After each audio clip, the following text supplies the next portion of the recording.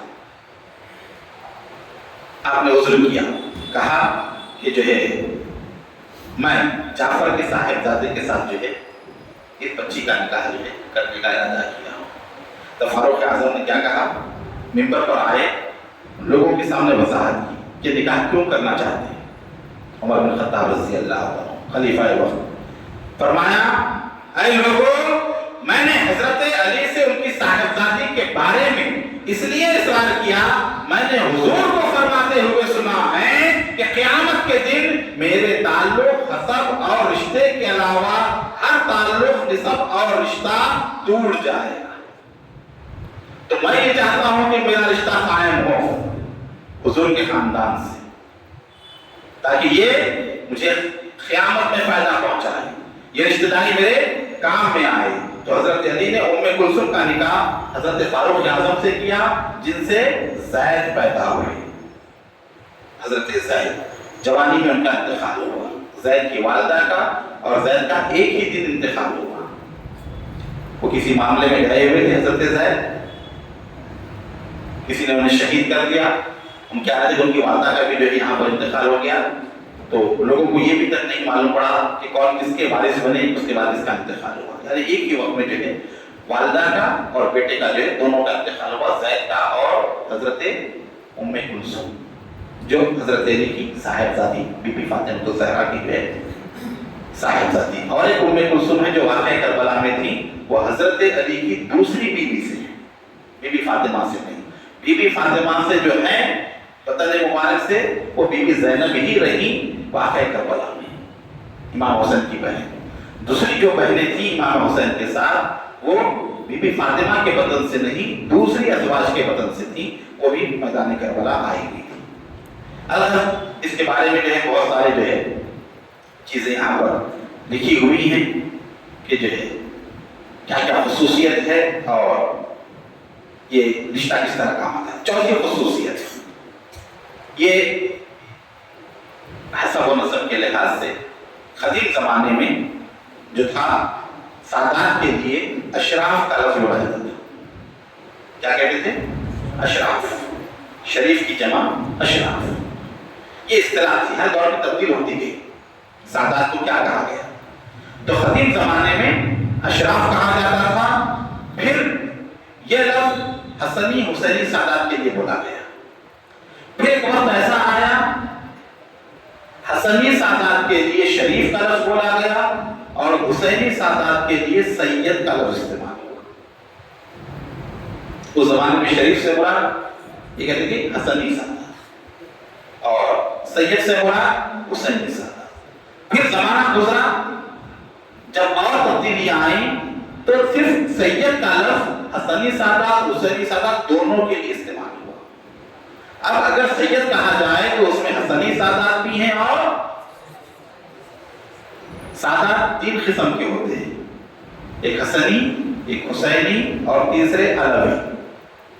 تیسرے be be Fatima کے دونوں صاحبزادوں سے جو ہوئے وہ حسنی حسینی، اور حضرت علی کی جو دوسری بیویاں تھیں ان سے جو اولاد کا سلسلہ چلا، جو دنیا میں اولاد ہے، حضرت عباس علمبردار، حضرت عمر اشراف، حضرت محمد بن حنفیہ، ان حضرات کے اولاد جو دنیا میں ہیں انہیں علوی کہا جاتا ہے۔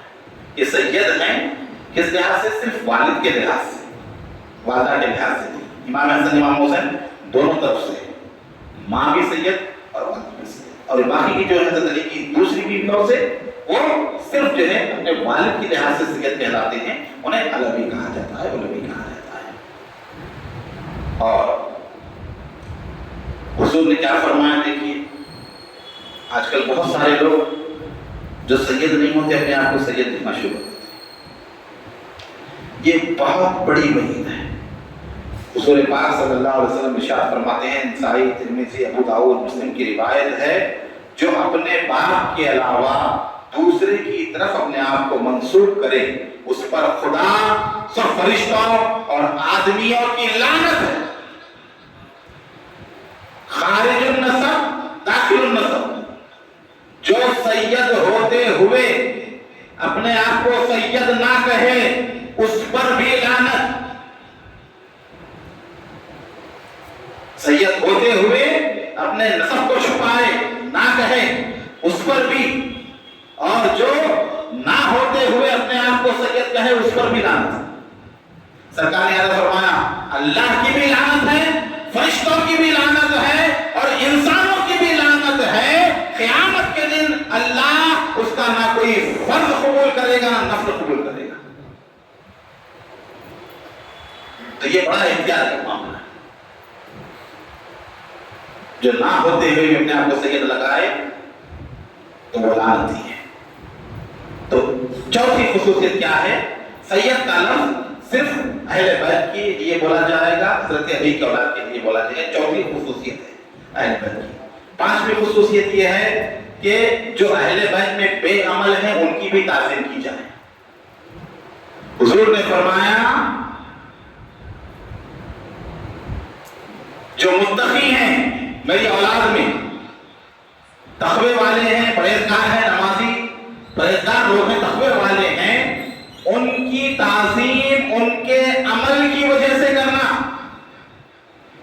جو میرے اہل بیت کے خاندان میں، میری آل میں جو متقی پرہیزگار ہیں ان کی تعظیم ان کے عمل کی وجہ سے کرنا، اور جو بے عمل ہیں ان کی تعظیم میری نسبت کی وجہ سے کرنا۔ جو بے عمل ہیں، متقی پرہیزگار نہیں ہے، نمازی نہیں ہے، بے عمل بھی ہیں، تو وہ فرماتے ہیں کہ میری نسبت کی وجہ سے ان کی تعظیم کرو کہ حضور کے خاندان سے۔ مفتی اعظم ہند مصطفیٰ رضا صاحب قبلہ رحمۃ اللہ تعالی علیہ تحریر فرماتے ہیں کہ سید سے جب تک کفر صادر نہ ہو واجب التعظیم ہے۔ تب تک جب تک کفر سرزد نہ ہو، کتنا بھی بے عمل رہے، اس کی تعظیم حضور کی نسل کی وجہ سے ہے۔ یہ مفتی اعظم کا جو ہے قول ہے۔ عبداللہ بن مسعود کہتے ہیں حضور نے ارشاد فرمایا، بڑی پیاری حدیث ہے، سرکار فرماتے ہیں بے شک فاطمہ نے اپنی عصمت کی حفاظت کی تو اللہ نے ان کی اولاد پر آگ کو حرام کر دیا۔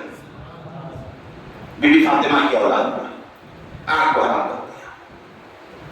اب یہاں پر ایک واقعہ لکھا گیا ہے، حضرت ابو محمد فاسی رحمۃ اللہ علیہ بڑے بزرگ تھے، مدینے میں جو ہے بعض حسینی سادات رہتے تھے، لیکن ان کے اعمال خلاف سنت تھے، سنت کے مطابق عمل نہیں کرتے تھے، حسینی سادات تھے، تو یہ جو ہے انہیں پسند نہیں کرتے تھے۔ ابو محمد فاسی رحمۃ اللہ علیہ ان کو پسند نہیں کرتے تھے، چاہتے تھے کیا ہے بے عمل لوگ ہیں، اکثر ایسا ہوتا ہے۔ تو ایک مرتبہ وہ سو گئے مسجد نبوی میں نیند لگی، سو گئے تو حضور کا دیدار انہیں نصیب ہوا۔ اللہم صلی علی محمد وعلی آل محمد۔ پھر اس کے بعد کہتے ہیں کہ حضور نے مجھ سے میرا نام لے کر فرمایا، نام لے کر مجھ سے کہا کیا بات ہے، میں دیکھتا ہوں کہ میری اولاد سے بغض رکھتے ہو، میں دیکھ رہا ہوں کہ میری اولاد سے بغض رکھتے ہو۔ میں نے عرض کیا یا رسول اللہ، خدا کی پناہ میں انہیں ناپسند نہیں کرتا، ناپسند نہیں ہے مجھے بولے، مگر مجھے سنت کے خلاف ان کا عمل ناپسند ہے۔ آپ کے طریقے کے خلاف نہیں، ان کا خلاف ہے، آپ کے طریقے کے مطابق نہیں، اسی لیے اس کی وجہ سے پسند نہیں ہے مجھے، آپ کے طریقے پہ نہیں چل رہے ہیں۔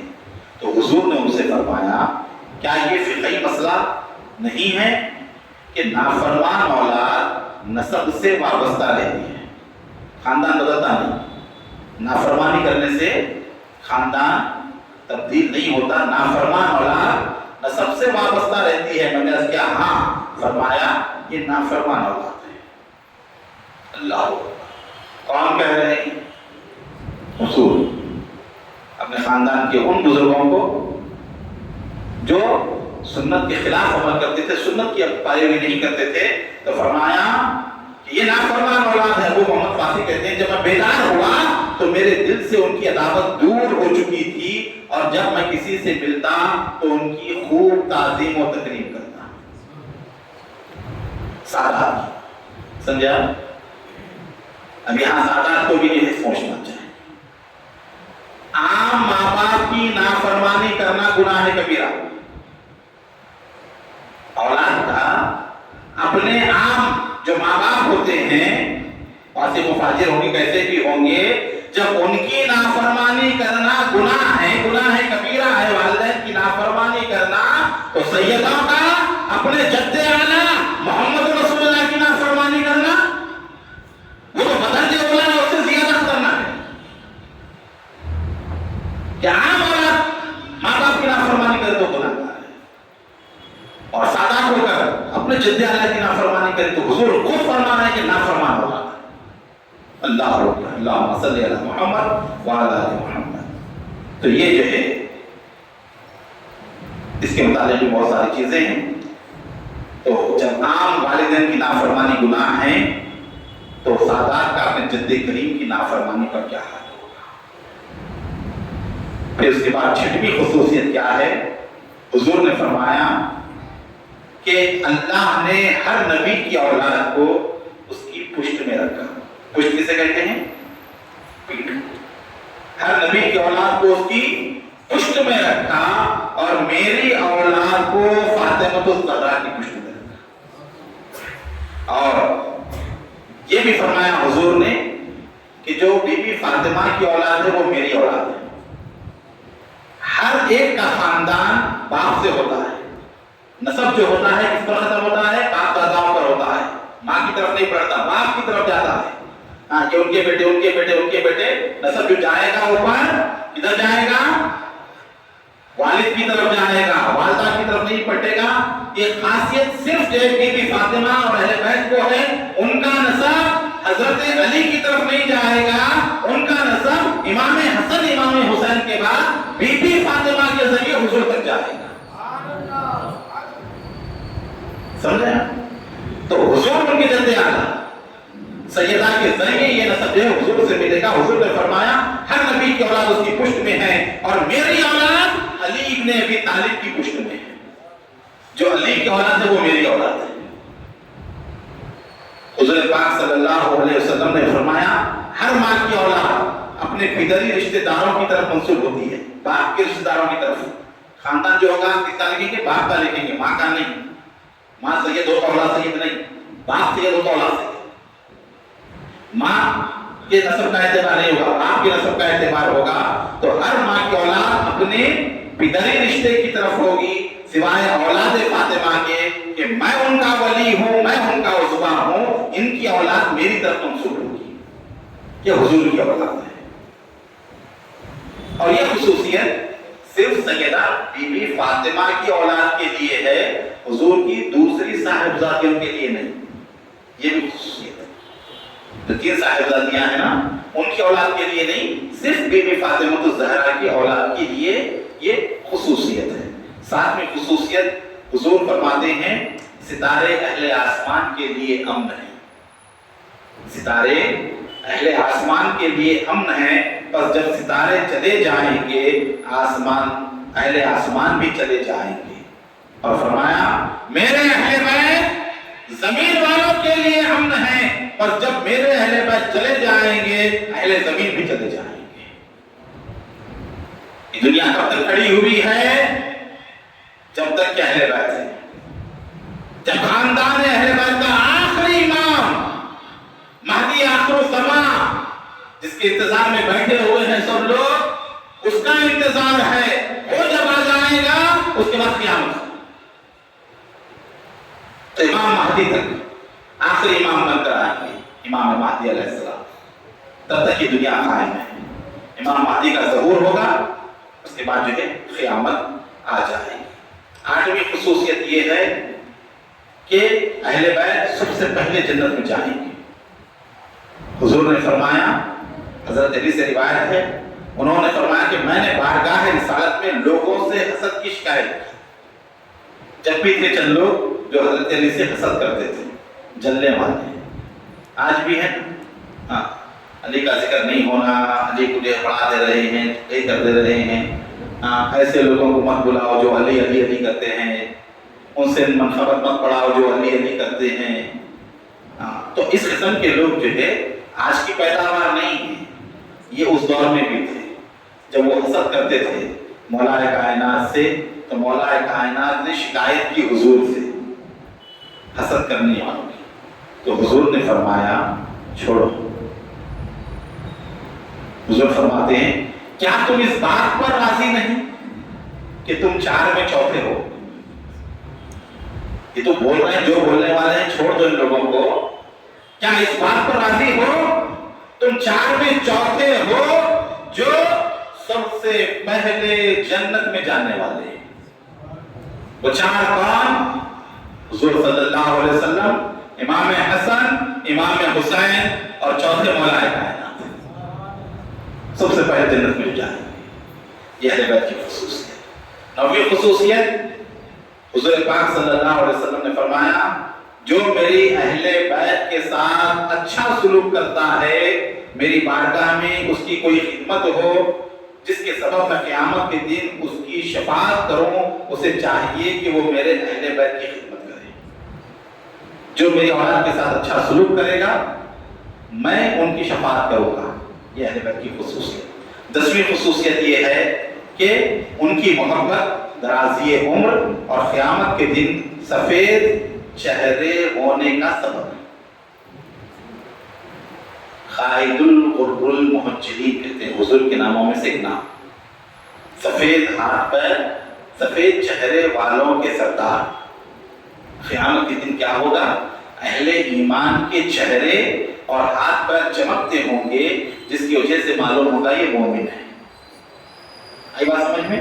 تو سرکار فرماتے ہیں کہ جو ہے ان کی محبت، اہل بیت کی محبت درازی عمر کو طویل کرتی ہے اور قیامت کے دن چہرے سفید ہونے کا سبب ہے۔ حضور فرماتے ہیں جو شخص پسند کرتا ہو اس کی عمر دراز ہو اور اپنی آرزوؤں سے، اپنی خواہشوں سے بہرہ ور ہو، اسے میرے بعد میرے اہل بیت سے اچھی طرح پیش آنا چاہیے۔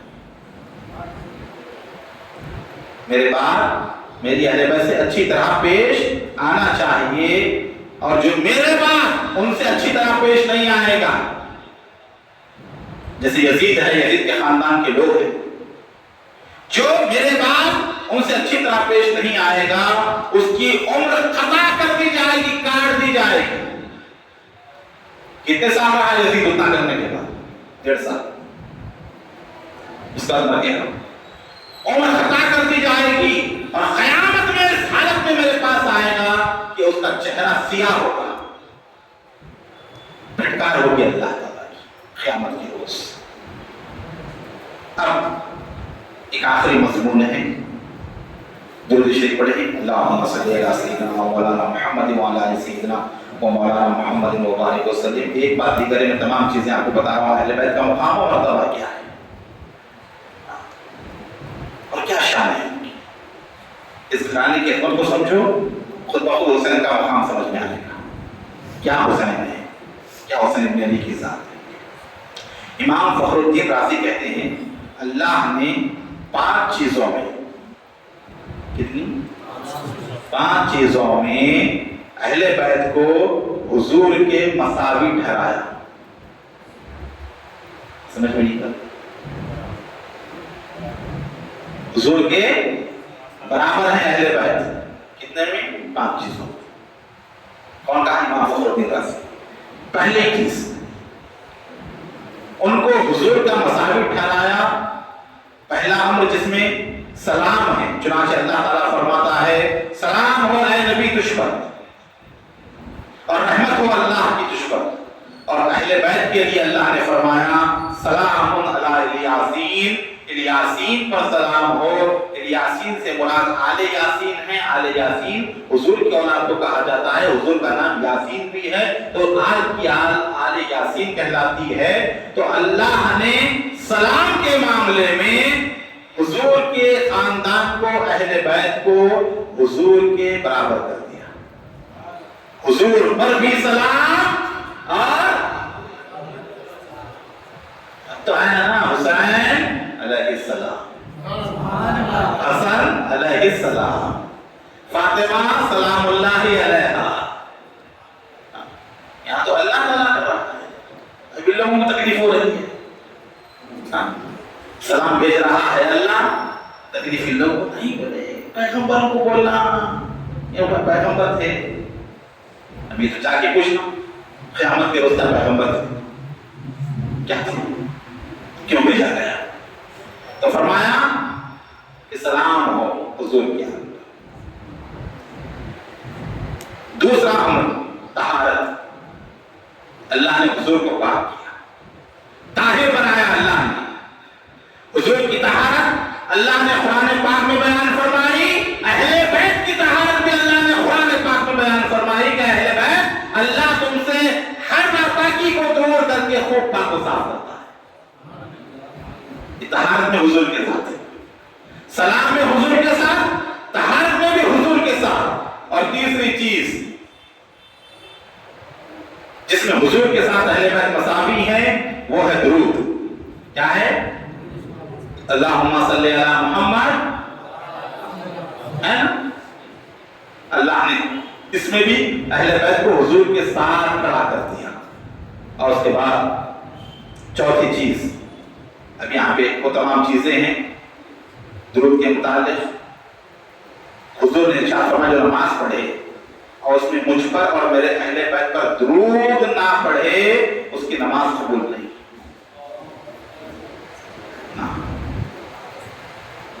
پھر چوتھی چیز زکوٰۃ، صدقہ واجبہ، حضور پر حرام، زکوٰۃ کا مال، صدقے کا مال جس طرح حضور پر حرام ہے اہل بیت پر بھی حرام ہے۔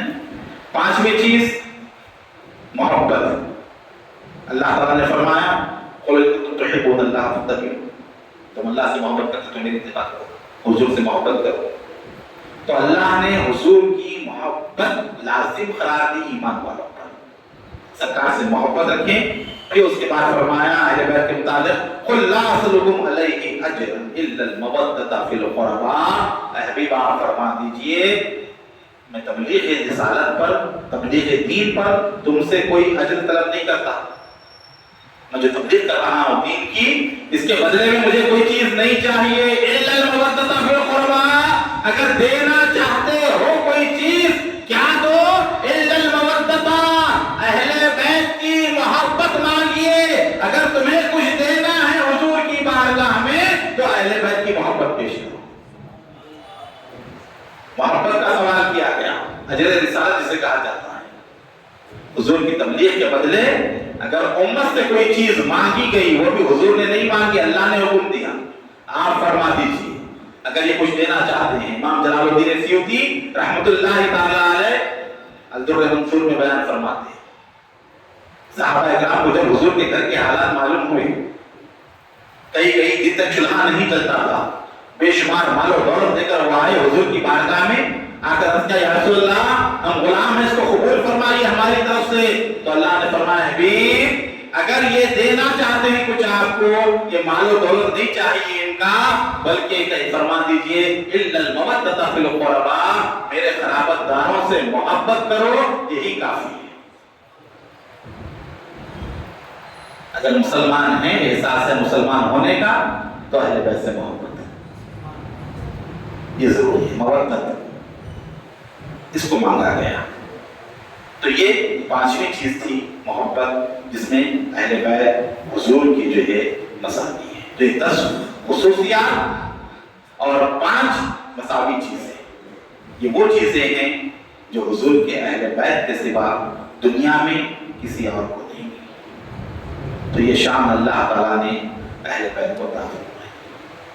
اسی لیے اعلیٰ حضرت کے چھوٹے بھائی حسن صاحب رحمۃ اللہ علیہ فرماتے ہیں ان کی پاکی کا خدائے پاک کرتا ہے بیان، آیت تطہیر سے ظاہر ہے شان اہل بیت، باغ جنت کے ہیں پہلے مدحان اہل بیت۔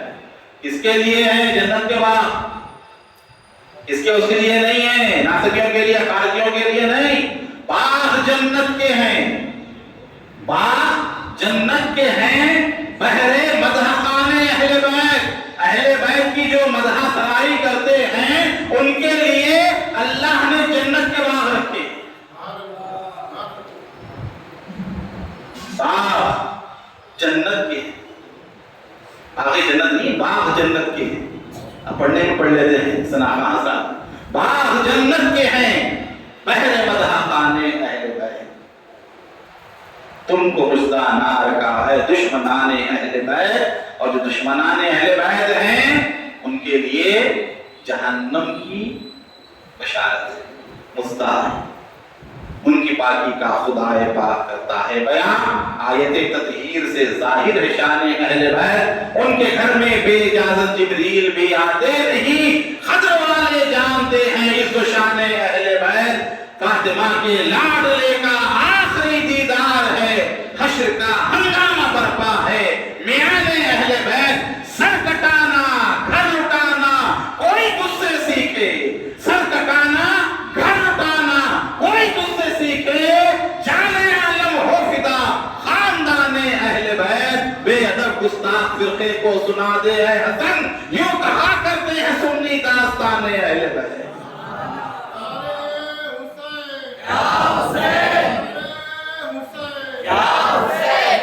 چلیے الحمدللہ چوتھی مسجد میں امام کا نعرہ لگا ہے، 4 دن ہو گئے سنجیا کی محبت پہنچنے کے لیے اہل بیت تک۔ ہاں ہونا ذکر ہی نہیں ہے، اگر یہ بیان کسی شیعوں کی محفل میں ہوتا نا دھوم دھوم ہو جاتی تھی، ہاں ہنگامہ ہو جاتا تھا۔ ہمارے لوگوں کی معاملہ ایسا ہے، بات بہت دیر سے جو ہے پہنچتی ہے جو پہنچانا چاہتی ہے، اور وہ اٹھ کر چلے گئے تو وہ بھی وہی سی ادھوری رہ جاتی ہے۔